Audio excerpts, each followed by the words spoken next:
lečiv i umeš da pričaš, ali se ponašaš kao ovan i uporno od mene tražiš samo jedno, kao da ničeg drugog u meni ni ne. A šta to drugo može da bude u tebi? Šta uopšte sem ploti postoji u ženi? I zašto traćim vreme i prosim ono što mogu i sam da uzmem? Ne čini to, putniče! Ja te ne želim! Što me se tiče tvoje želje? I uvijek slušam samo svoje. Pa ja sam čovek, putniče, i pripadam sebi, a ne tebi! No ti si žena! Vreme je da okončamo našu igru. Ti me ne želiš, ali ja ću ući u tebe.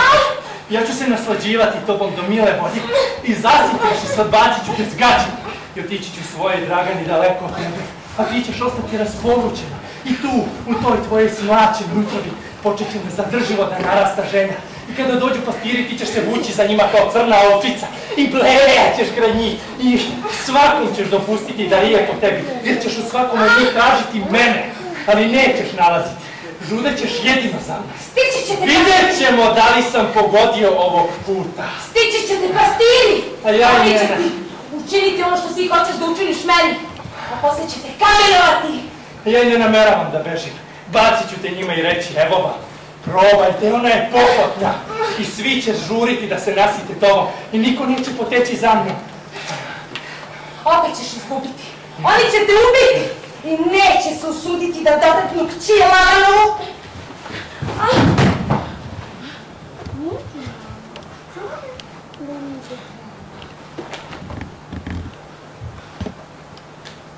Čiju kći? Moj otac je Lavan. Ovo su njegova stada. Znaš li ko sam ja? Ti si Ovan. Pa ja sam pošao kod Lavana i vidjeh znamenje prošle noći i ne prepoznah te, oprosti mi. Sada razumem znamenje. Ti si varalica, gubi se odavde. Saslušaj. Ne verujem tvojim rečima. Saslušaj, a potom sudi. Odlazi u mene! I ispričaj o meni ocu svojemu Lavanu i neka me on kazni. Predaj me pastirima i neka me oni rastrgnu, ali me saslušaj.